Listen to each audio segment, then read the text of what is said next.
Salut les frontaliers, salut les frontalières, j'espère que vous allez bien. Je vous partage cette petite vidéo que j'ai fait dernièrement au sujet de acheter avant de vendre. Et oui, si vous tombez sur la maison de vos rêves et que vous êtes toujours propriétaire de votre appart, comment on fait pour mobiliser des fonds? Comment on fait par rapport au taux d'endettement? Est-ce que le prêt-relais c'est une solution? Vous verrez que je vais vous expliquer le prêt-relais parce qu'il existe plein de sortes et plein de façons de le calculer. Donc je vous explique dans cette vidéo comment ça fonctionne. Et puis, je vous donne aussi des alternatives. Si jamais vous ne pouvez pas mettre en place un prêt-relais, je vous explique comment on peut faire pour arriver à acheter avant de vendre. Voilà. Donc, je vous laisse regarder cette petite vidéo. Alors, je vous préviens, je n'étais pas un petit peu pas très en forme, donc ça peut-être un peu mou, mais le contenu est top. Voilà. Et sinon, si vous continuez à apprécier nos vidéos, n'hésitez pas à liker, à partager. Et si vous avez des questions, n'hésitez pas à mettre vos commentaires. Allez, à très vite. Ciao. Bonjour à tous, à ceux qui sont connectés, bonjour à ceux qui nous voient en replay. Ce matin, on va parler de pré-relais. Voilà, je vais vous partager donc ce diaporama. Voilà. Donc, on va parler ce matin de pré-relais et plus ou moins de la thématique suivante qui est acheter avant de vendre. Histoire de pré-relais ou pas. Donc en effet, on est pas mal sollicité pour des gens qui sont déjà propriétaires et qui envisagent d'acheter un nouveau bien parce que la famille s'agrandit, parce que on a envie d'un jardin et voilà. Donc comment fait-on quand on est déjà propriétaire de son logement pour acheter quelque chose de plus grand avant de l'avoir vendu? Alors on va voir ça ensemble avec différentes et donc, en fait, la problématique, c'est quoi? C'est que on est propriétaire d'un bien sur lequel on a investi une partie de ses économies. Et puis, le problème, c'est que pour acheter un autre bien, on n'a encore pas l'argent puisqu'on l'a pas vendu. Donc, on a deux problèmes. C'est qu'on a un problème d'apport personnel. Donc, si on n'a pas reconstitué d'épargne ou pas reconstitué d'économie. Et le second problème, parce que parfois on a réussi à avoir quand même de l'argent de côté et avoir un apport suffisant. Le second problème, c'est qu'on risque d'avoir des mensualités trop élevées parce que tant qu'on n'aura pas vendu le logement, on devra assumer la mensualité du crédit dans le logement actuel et la mensualité du crédit dans lequel on va se trouver, du nouveau logement. Donc en fait, on aura deux prêts à payer jusqu'à la vente du nouveau. Donc la question, c'est de voir maintenant euh, comment on fait pour éviter, comment on fait pour s'en sortir dans cette situation. Euh, alors, c'est là qu'intervient le prêt-relais.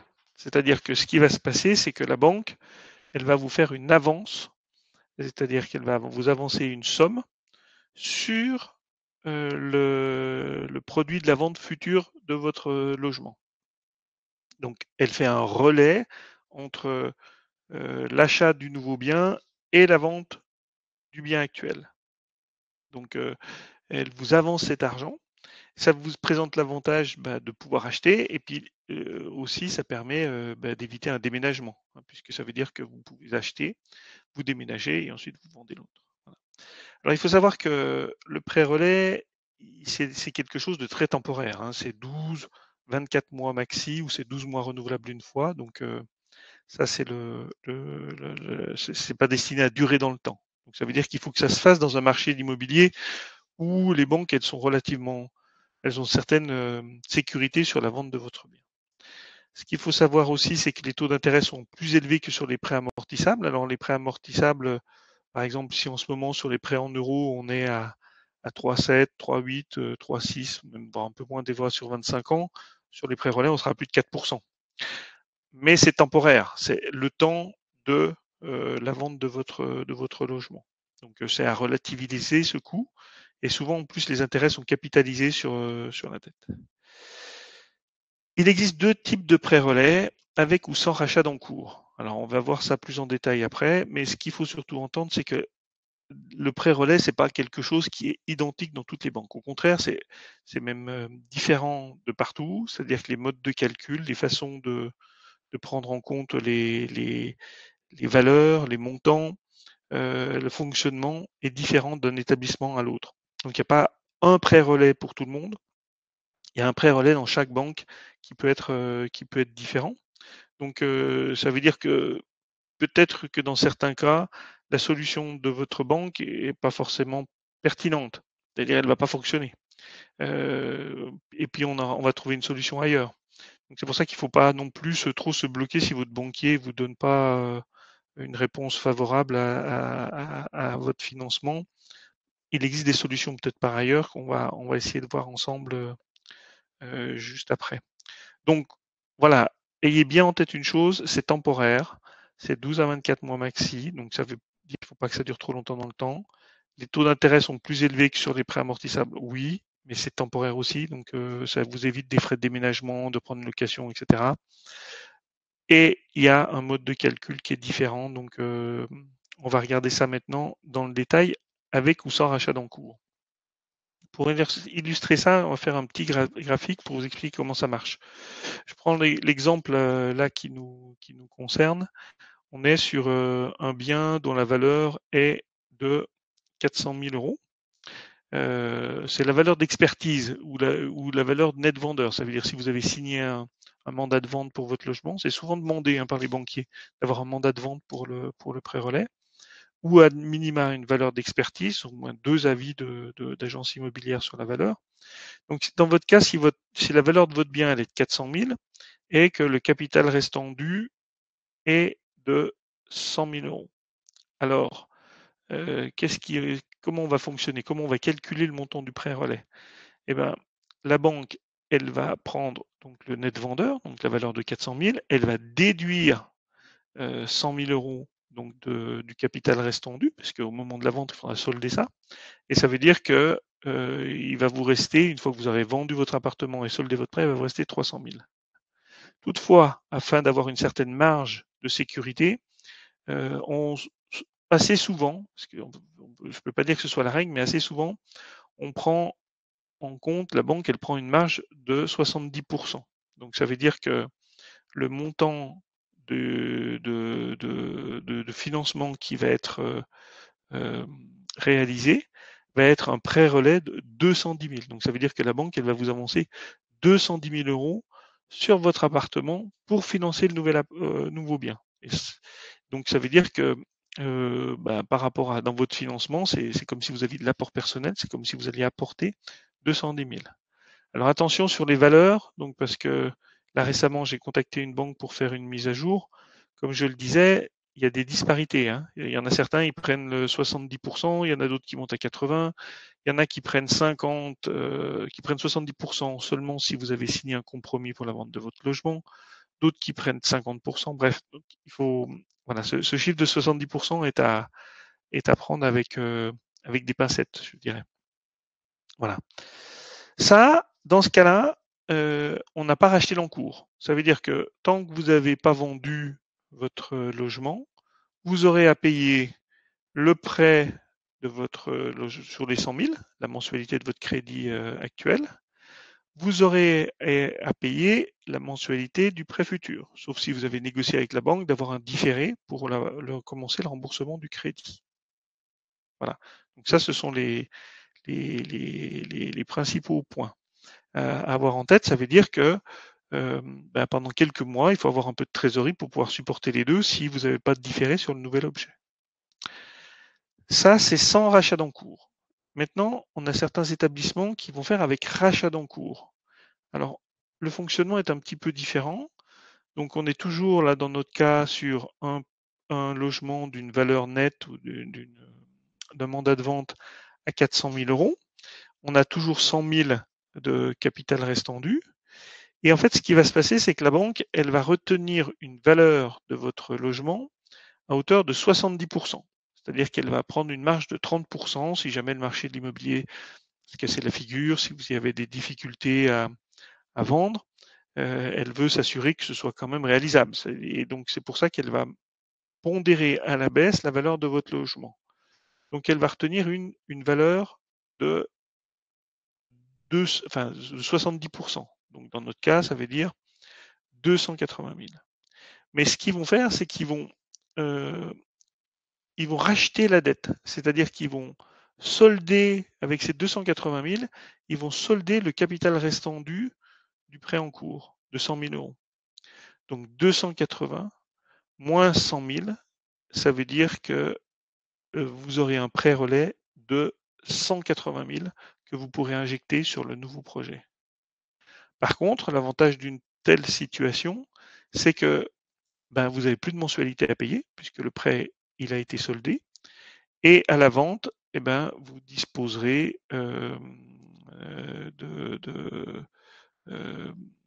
donc le pré-relais sera bien de 280 000, mais il y aura 100 000 donc pour le remboursement, 180 000 de cash pour le nouveau projet. Et le jour où vous vendez, si vous vendez 400 000, vous récupérez 400 moins 280, vous récupérez 120 000.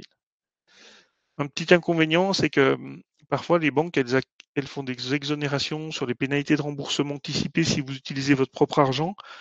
Là, dans le cas présent, si c'est de l'argent utilisé par la banque, ils vont pas forcément vous en faire le cadeau. Bon, donc il faut s'intégrer dans le coût.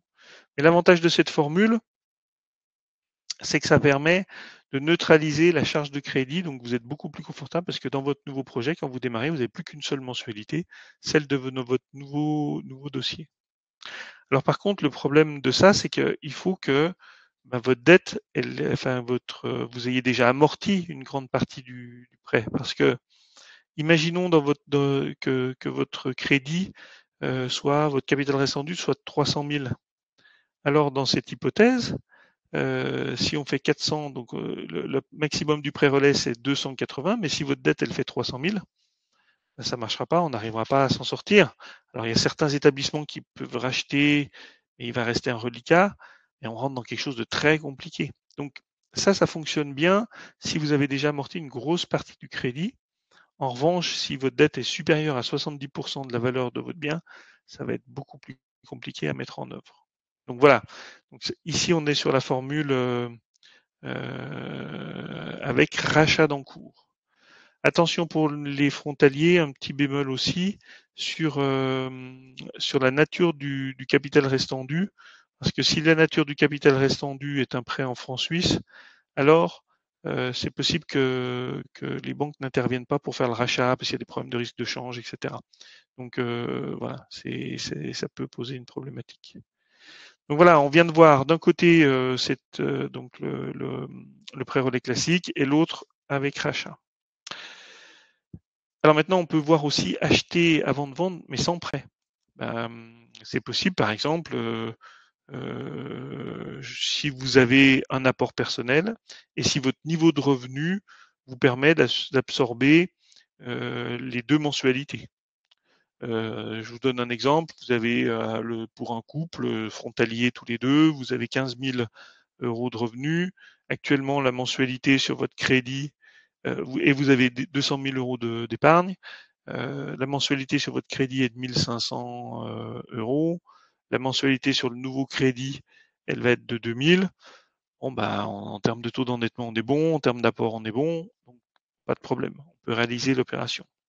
Si des fois on est un petit peu juste, on peut rajouter, par exemple, on peut dire qu'on va louer le bien pour assurer le banquier, c'est-à-dire intégrer un revenu locatif sur la base d'un avis de valeur donné par une agence immobilière. Et ça permettra de faire revenir le taux d'endettement dans les normes que vous connaissez maintenant, qui sont de 35%. Donc on arrive à s'en sortir sans prêt dans ce cas-là. Donc ça vous laisse un peu plus de marge de manœuvre pour et un peu moins on n'a pas cette pression de 12 ou de 24 mois de délai pour la vente. Autre solution qui est un petit peu plus, je dirais rock'n'roll ou un peu plus compliquée, on peut signer un compromis pour l'achat de votre logement alors non, pardon, celui-ci n'est pas compliqué. J'ai été un petit peu, j'ai anticipé sur le point suivant. C'est vous pouvez signer un compromis pour l'achat de votre nouveau logement sous la condition suspensive de la vente de l'ancien. Je vous donne un exemple. Vous voulez acheter une maison et vous signez un compromis chez le notaire dans les conditions suspensives, donc dans les conditions pour la réalisation de l'opération. Vous indiquez que vous devez vendre votre appartement, blablabla. Ça veut dire qu'il faut généralement dans ce cas-là un délai de compromis qui est un petit peu plus long. Et ben là, en l'occurrence, ça vous protège parce que si jamais vous ne vendez pas, ben vous pouvez acheter. Mais ça vous permet quand même de signer un compromis et d'engager l'achat de la maison ou du logement que vous avez vu. Mais c'est sous réserve que vous vendiez le vôtre. Donc souvent, dans ce cas-là, on prend des délais un petit peu plus longs, parce qu'il faut que vous puissiez vendre le vôtre.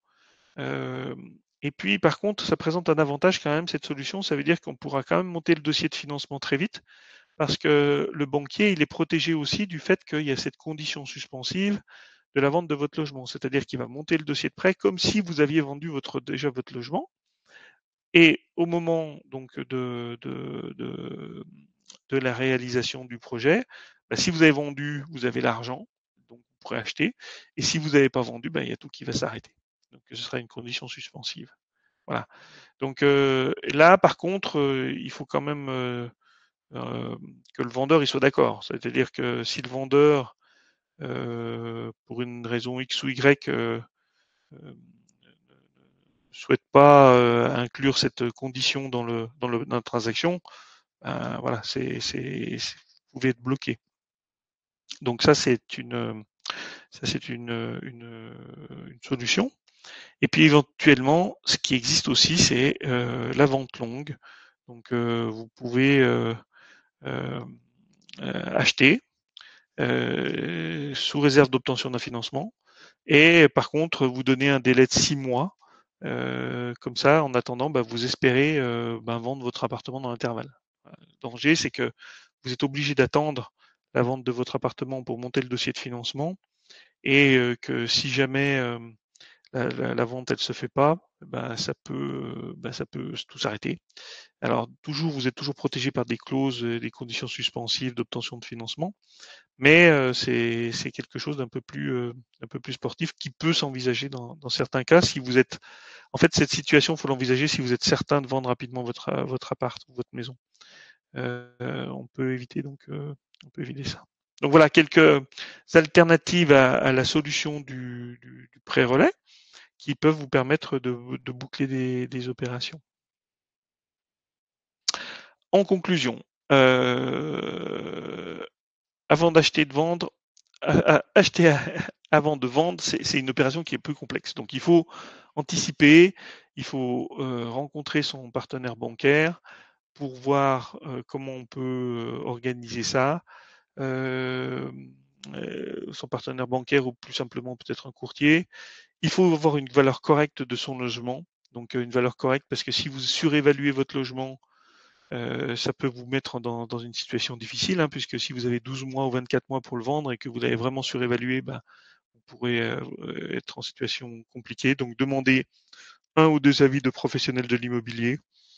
Construire un planning, donc avoir une visibilité des délais, du déroulement des opérations. Ça peut être intéressant pour bien visualiser quand est-ce qu'on doit vendre ou plus tard. Ça permet des fois d'ajuster le prix, parce que si vous n'avez pas vendu, ça peut vous mettre en situation. Et si je vous parlais de votre partenaire bancaire, oui, il faut le consulter, il faut le mettre dans la boucle, mais moi je vous encourage à consulter un courtier. Alors évidemment, nous on se tient à votre disposition pour ça, mais comme je vous l'ai expliqué, il y a plusieurs solutions, il y a plusieurs alternatives qui existent. Donc votre banque n'a pas forcément la solution. Il existe plein de solutions et il faut un peu de réflexion, un peu d'analyse pour voir comment on peut orchestrer ça. Mais c'est quelque chose qui se fait. Donc, je dirais pour conclure que acheter avant de vendre, c'est possible. C'est possible parce que, enfin, c'est possible pas tout le temps, mais c'est souvent possible. Mais ce qu'il faut surtout, c'est préparer en amont son dossier. C'est-à-dire qu'il faut avoir une bonne visibilité de votre situation par rapport à la valeur de votre logement. Il faut essayer de voir un professionnel du conseil, donc un courtier en crédit. Et nous, on sera un plaisir de vous accompagner là-dessus pour construire avec vous ce projet pour que ça se passe le mieux possible. Voilà, j'arrive au terme de cette petite présentation. J'ai pas de questions à ce stade, donc je vous remercie de votre attention. Si vous voyez cette vidéo sur YouTube, n'hésitez pas à mettre vos questions en commentaire. Je me ferai un plaisir de vous répondre. Et je vous dis à bientôt pour une nouvelle vidéo. Allez, bonne fin de journée, au revoir.